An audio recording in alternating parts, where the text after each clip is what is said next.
to episode number 6 of Sex in the Watchtower. We are now entering the 1990s, y'all.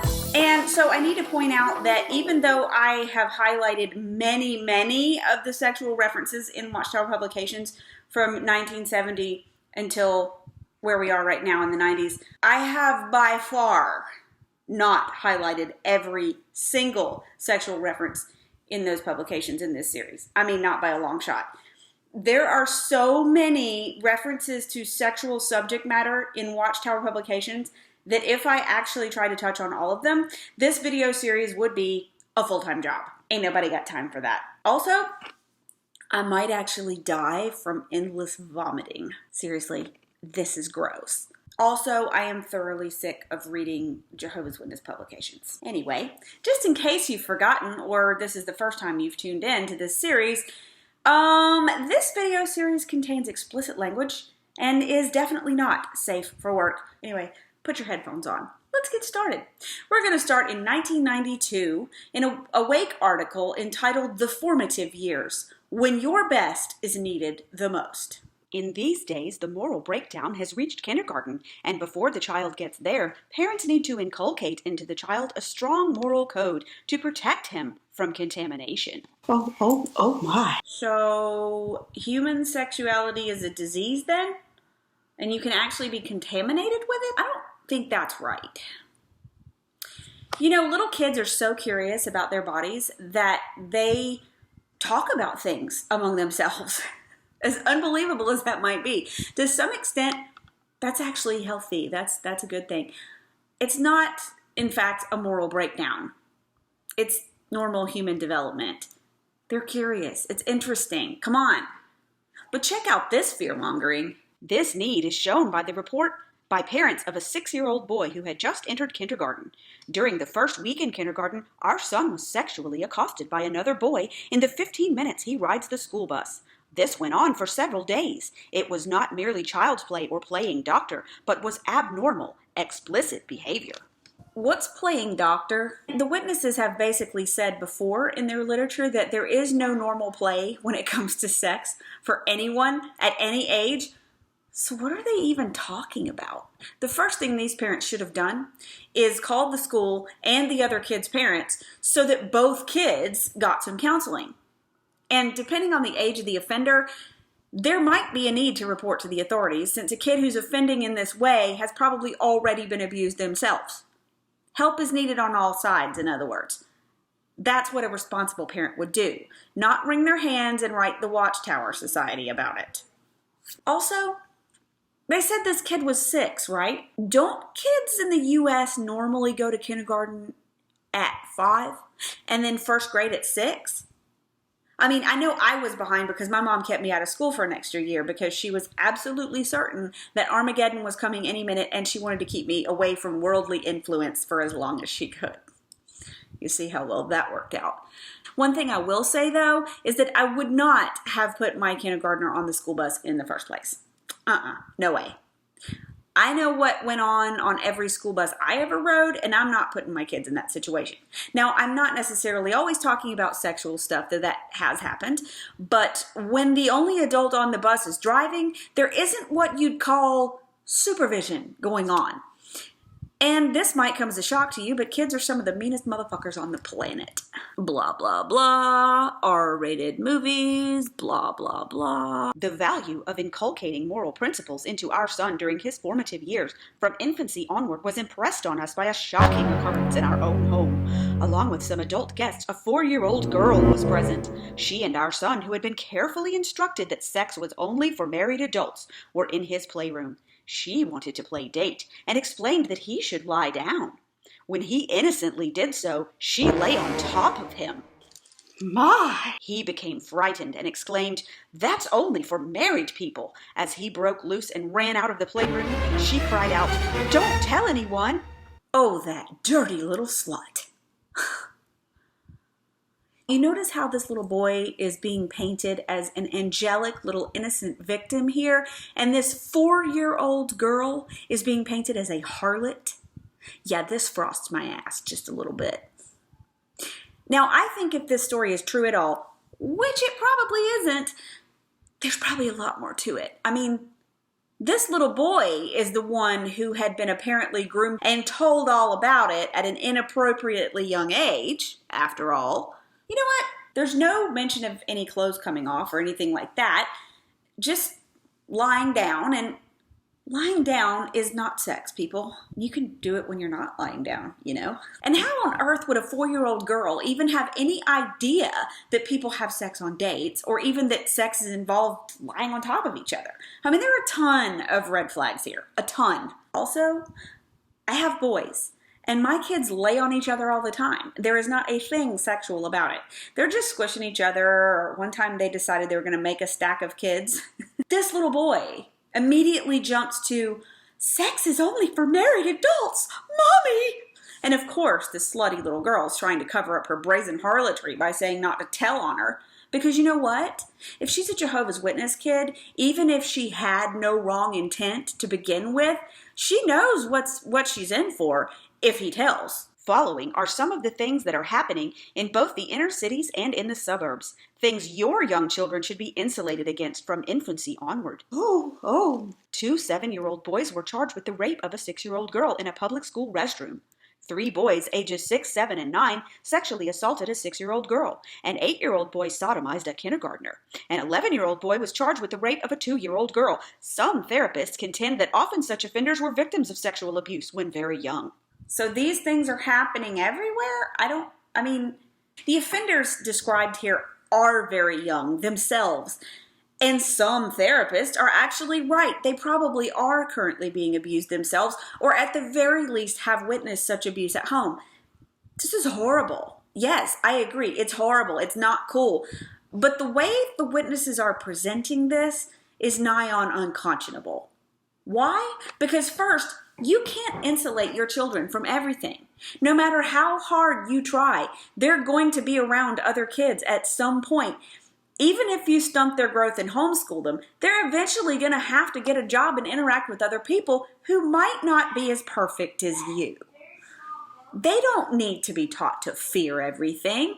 They need to be taught how to respond in these situations. They need to be taught judgment, body autonomy, self-defense, and the confidence to stand up for themselves. They need to know what to do and who they should go to. They don't need to be taught fear and shame and how to be a victim. Again, I am profoundly irritated by the reciting of all these stories without any focus whatsoever on solutions or treatment or outcomes or anything except fear-mongering and control and, oh, look at those disgusting worldly people. Because, there's never, ever any acknowledgement that they themselves have a severe problem with pedophiles. This was confirmed in the case of one young boy. When he was an infant, his 20-year-old aunt practiced oral sex on him.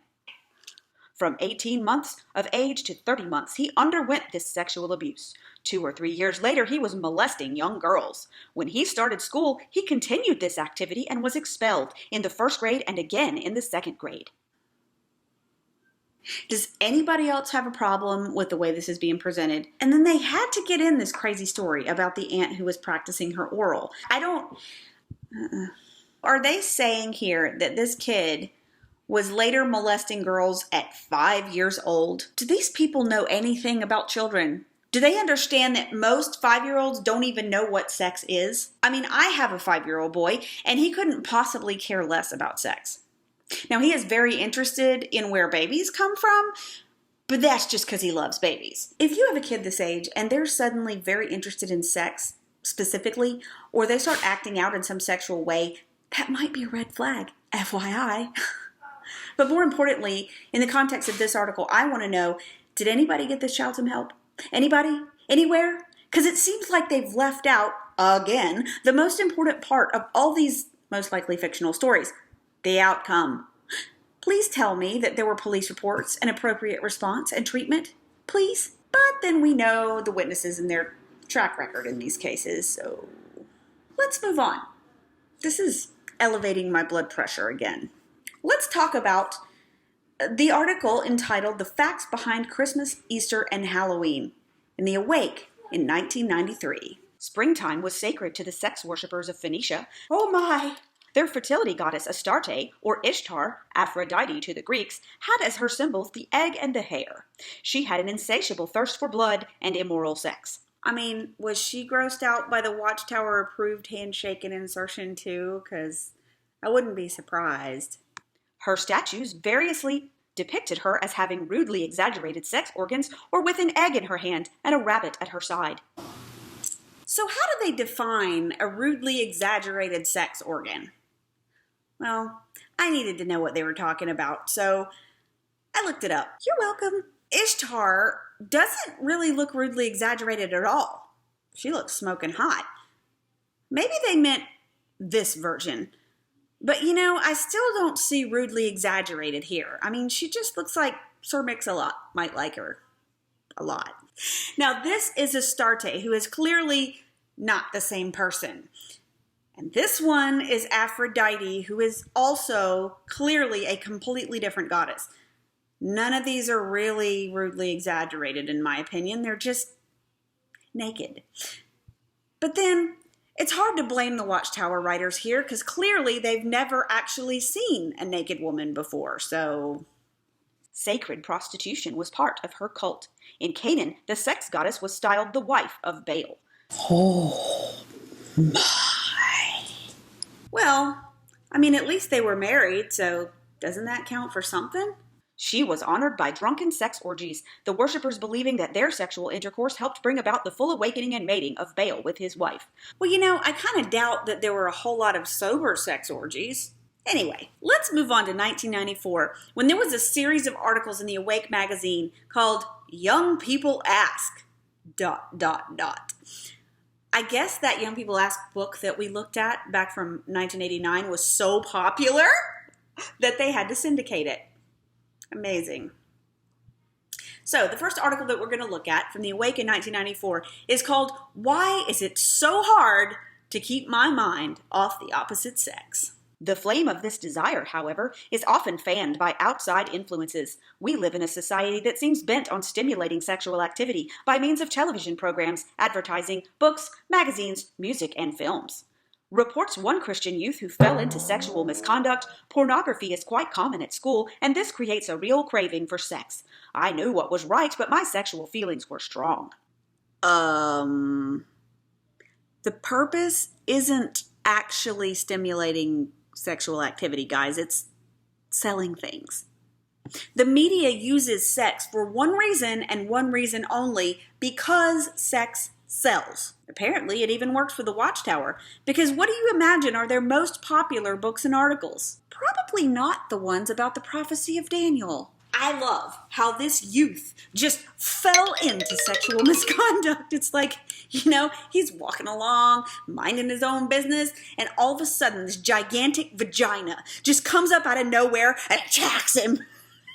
It just tripped him up and he fell in. I want to know what school he went to as well, because I want to know how porn is so common at this school. Like, do they not have teachers? I mean, I don't really know of any school that allows porn. Is there such a thing as porn school? I don't think you have to go to school for that. He does realize the sexual cravings he has are caused by hormones and not porn.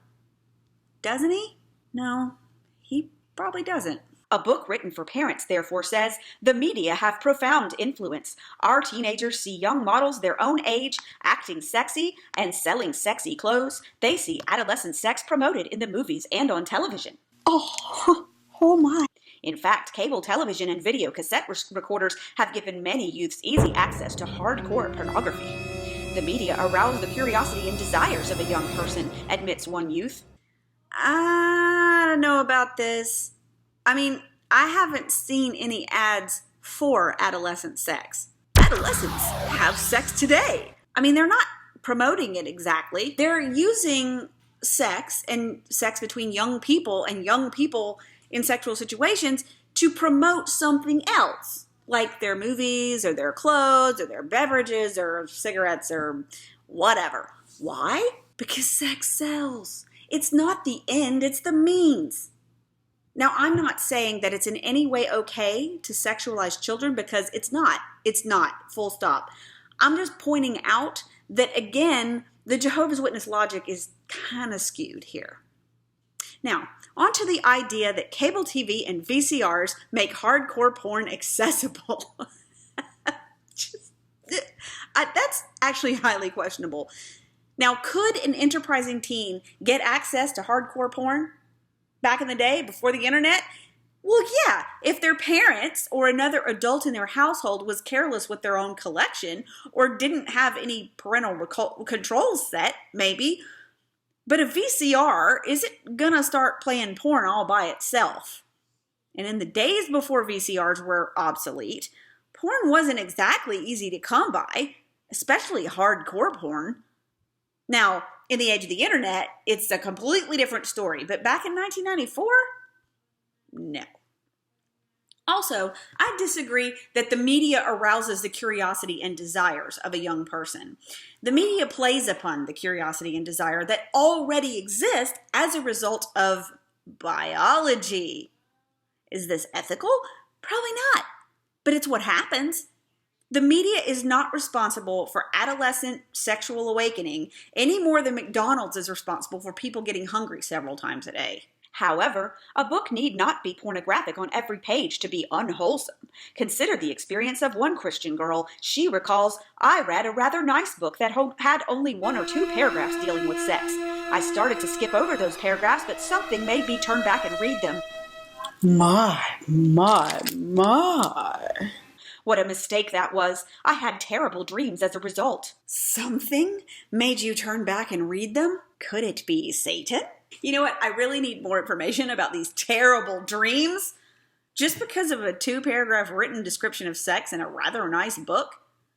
Damn, how long were those paragraphs? I mean, think about witness literature that was nightmare-inducing. Like, you wouldn't have terrible nightmares about the Armageddon imagery and all the Armageddon stuff, or like the Revelation book? Holy shit. I think I just lost some IQ points from reading this stupidity. It is hard to stand out as different. When your peers are constantly talking about the opposite sex, perhaps in a degrading, demoralizing way, it can be tempting to join in with them. But the Bible warns, "He that is walking with wise persons will become wise, but he that is having dealings with the stupid ones will fare badly." Have any of you ever overheard a conversation that you felt was degrading and demoralizing and had to restrain yourself from joining in? I mean, not joining in to call anybody out or explain why what they said was degrading and demoralizing and they shouldn't have said it. No, I'm talking about joining in to share in the degradation. Were you tempted? I mean, if you're feeling demoralized, do you also feel tempted to participate in whatever caused that feeling? No? Good, because that would be abnormal. Okay, moving right along. Still in the Awake magazine in 1994, how can I get my mind off the opposite sex? Day after day, the media chips away at teenagers' moral fiber with taunts and teases about sex. Rock songs screech in their ears about sexual relationships. A barrage of best-selling romance novels wrap sexual reality and fantasy sweet enough to swallow like candy. So said writer Leslie Jane Nonkin. Yes, as a teenager, you are bombarded with encouragement from the media to think about the opposite sex. Leslie Jane Nonkin Seymour is an editor who worked at many teen and women's magazines in a career that spanned several decades. The book that this quote was taken from was called "I Wish My Parents Understood, a Report on the Teenage Female." Now, this book was published in 1985. Yes, that was 9 years before this article was written. And Miss Nonkin was not some pearl-clutching church lady, as this quote, the way it's been used, might lead us to think. But once again, we see the witnesses here quote mining and using things out of context. I'm shocked. Shocked, I tell you. Of course, it is normal to have some interest in the opposite sex, but when romantic thoughts, daydreams, and fantasies so dominate your thoughts that they interfere with your sleep, prayers, homework, Bible reading, or household chores, then it indicates that the situation has been dangerous for some time. Indeed, such an unhealthy preoccupation could lead to wrong conduct. Okay. So if a preoccupation with sex is interfering with your sleep, you do indeed have a problem, and you might need to go to a doctor and get it sorted out. But interfering with your Bible reading? Tonight's Bible reading is from the Song of Solomon. Prayer. Oh, Jehovah, I just want to offer a sincere prayer. We thank you for creating Penises. Seriously? If you are daydreaming about sex so much that you cannot function, I think there's more to be concerned about than wrong conduct. Like some sort of hormonal imbalance or something. Wait a minute. They didn't even say sex, did they? No, they said romantic thoughts and daydreams, not necessarily sexual ones. That's not the same thing at all. I mean, I could see if someone had some sort of problem and they were horny all the time and had an actual sex addiction or something, but romance? These people just sit there staring into space and thinking about Hallmark cards, candlelit dinners on the veranda. I mean, come on. Consider the experience of one Christian girl who said, "I didn't want to tell the kids in school that I was one of Jehovah's Witnesses." Yeah, join the club, sweetheart. So they talked freely to me about sex all the time. Say what? Why? That doesn't make any sense, y'all. Worldly people don't talk about sex nearly as much as Jehovah's Witnesses do. I mean, you come out into the world thinking that you're going to get propositioned or at least talked to about some kinky shit every day, and it just doesn't happen. You come off as really weird and creepy if you bring it up because it's not normal. Worldly people aren't like that, for the most part. Before long, she became involved in sexual immorality and got pregnant. That was fast. Proverbs 9 verse 6 wisely exhorts, "Leave the company of ignorant people and live. Follow the way of knowledge." Yes, surround yourself with friends who share your Christian morals and standards, friends who will build you up spiritually, not tear you down. This is ridiculous. I mean, first of all, just because somebody has a conversation about sex doesn't mean they're actually doing it. And even if they are, there are some pretty easy things you can do to keep from getting pregnant. I think this girl is either imaginary or dumb as a brick. But you do hear the subtle message here, don't you? She didn't want to tell people she was a Jehovah's Witness, and as a result, she talked about sex with worldly people and got knocked up. Now, here's a question for you. Where would you actually find friends who share your Christian morals and standards? Well, now they'd have you believe that you'd find these people at the Kingdom Hall, but we all know how well that goes most of the time. In fact, I will have to tell you that the worst excuses that I ever had for friends were in the truth. Those were the ones who spread rumors, backstabbed, turned people in to the elders for stuff, even stuff they were involved in themselves. And with friends like that, who needs enemies? Many youths have also found that having plenty to do in the work of the Lord is particularly helpful. Young Deborah put it this way, "I find that the trick is to stay busy until you drop." Getting thoroughly involved with the Christian congregation and all its activities can do much to help you keep your thinking in balance. Oh, geez, not Deborah Downer again. Look, Deborah needs to find herself a therapist. Because isn't she the same one from the Young People Ask book who was saying to get out of bed and binge eat to keep yourself from masturbating at night? Or was she the one who told her boyfriend that they should stop necking while on a date? Or I don't know, maybe she was the one who said she loved for her date to bring his own chaperone? Anyway, Deborah's a dumbass. Stay busy till you drop. I mean, come on, why not just deal with the issue? Blow off some steam, get it out of your system.